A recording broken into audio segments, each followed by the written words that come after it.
Hi friends, தேங்காவை எப்படி store பண்ணி வச்சாலும் சீக்கிரம் கெட்டு போதா? ஸோ எப்படி அதை ஃப்ரிட்ஜில் ரொம்ப நாளைக்கு நம்ம கெட்டு போகாமல் ஸ்டோர் பண்ணி வைக்கிறது அப்படின்னு தாங்க இந்த வீடியோவில் பார்க்க போகிறோம். அண்ட் நிறைய கிச்சன் டிப்ஸ் அண்ட் ட்ரிக்ஸும் உங்கள் கூட ஷேர் பண்ணியிருக்கேன். இந்த வீடியோ ஸ்கிப் பண்ணாமல் ஃபுல்லாக பாருங்கள், ரொம்ப யூஸ்ஃபுல்லாக இருக்கும். நீங்கள் நம்ம சேனலில் ஃபஸ்ட் டைம் பார்க்குறீங்கன்னா மறக்காமல் நம்ம சேனலை சப்ஸ்கிரைப் பண்ணிக்கோங்க. Welcome to kitchen tips in Tamil. First tip என்னென்னு பார்க்கலாங்க. நம்ம முட்டைலாம் ஆம்லேட் போட போகிறோம், இல்லைனா வேறு ஏதாச்சும் முட்டையை வச்சு நீங்கள் வேறு ஏதாவது ரெசிபி செய்ய போகிறீங்க அப்படின்னா, நம்மக்கிட்ட பீட்டர் இல்லை அப்படின்னா இந்த ஃபோக் ஸ்பூனை நம்ம பீட்டராக யூஸ் பண்ணிக்கலாங்க. இந்த மாதிரி நீங்கள் முட்டையெல்லாம் அடிக்கிறதுக்கு இந்த மாதிரி ஃபோக் ஸ்பூன் எடுத்து நல்லா நீங்கள் ஷேக் பண்ணிங்கனாலே போதும். பீட்டர் மாதிரி அது சூப்பராக ஒர்க் ஆகுங்க. ஸோ நீங்கள் இந்த மாதிரி முட்டையெல்லாம் அடிக்கிறதுக்கு இந்த மாதிரி ஃபோக் ஸ்பூனை யூஸ் பண்ணி பாருங்கள், நல்லா உங்களுக்கு ஒர்க் ஆகும். நான் அந்த முட்டை தோசை தாங்க ரெடி பண்ணுறேன். ஸோ அதுக்கு இது ரொம்ப யூஸ்ஃபுல்லாக இருக்குது. நீங்கள் முட்டை ஆம்லேட்லாம் போட போகிறீங்க அப்படின்னாலும் நீங்கள் இந்த மாதிரி ஃபோக் ஸ்பூனை ட்ரை பண்ணி பாருங்கள், ரொம்ப ஹெல்ப்ஃபுல்லாக இருக்குங்க.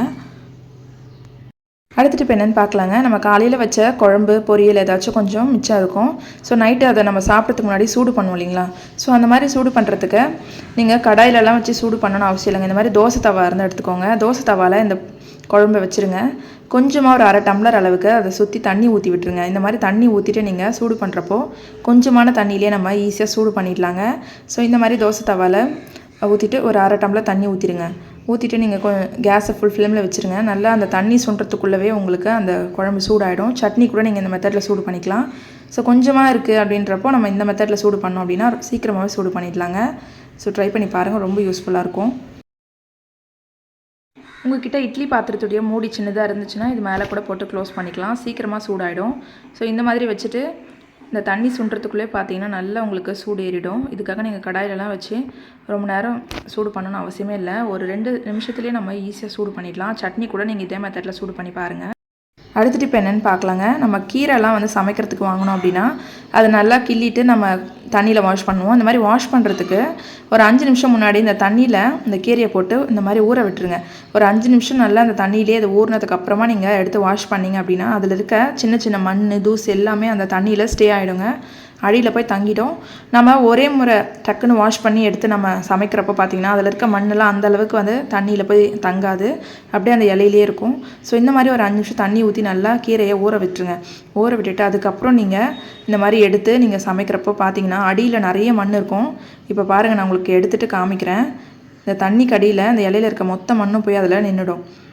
ஸோ எப்போவுமே நீங்கள் கீரையை ஒரு 5 நிமிஷம் நல்லா ஊற விட்டுட்டு அதுக்கப்புறம் நீங்கள் வாஷ் பண்ணுங்கள். அதே மாதிரி நல்லா பெரிய பாத்திரமாக பார்த்து ஊற வைங்க. நிறைய தண்ணி ஊற்றி கீரையை நீங்கள் ஊற வைங்க. அப்போ தான் அதில் இருக்க மண் தூசு எதுவுமே நமக்கு சமைக்கிறப்போ வராது. இப்போ பாருங்கள், நான் எடுத்துகிட்டு அப்புறம் காமிக்கிறேன் எவ்வளோ மண் இருக்குது பாருங்கள். ஸோ இந்த மெத்தட் கண்டிப்பாக ட்ரை பண்ணி பாருங்கள்.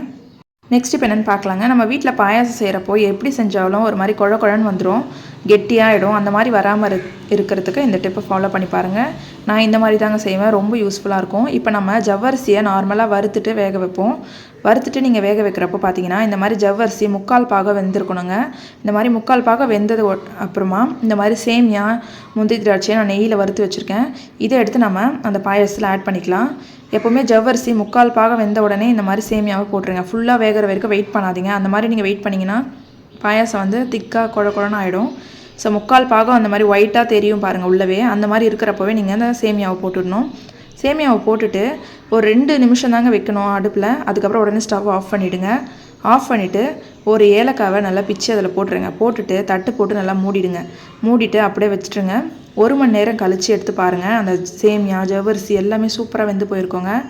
இப்போ நாம் சர்க்கரையை ஆட் பண்ணிக்கலாம். சர்க்கரையை நீங்கள் முன்னாடியே ஆட் பண்ணக்கூடாதுங்க, ஏன்னா ஜவ்வரிசி 3/4 பாகம் தான் வெந்திருக்கு. இந்த டைமில் நீங்கள் சர்க்கரை ஆட் பண்ணிங்கன்னா சீக்கிரம் வேகாது. ஜவ்வரிசி அப்படியே அந்த வேகாத மாதிரியே இருக்கும்.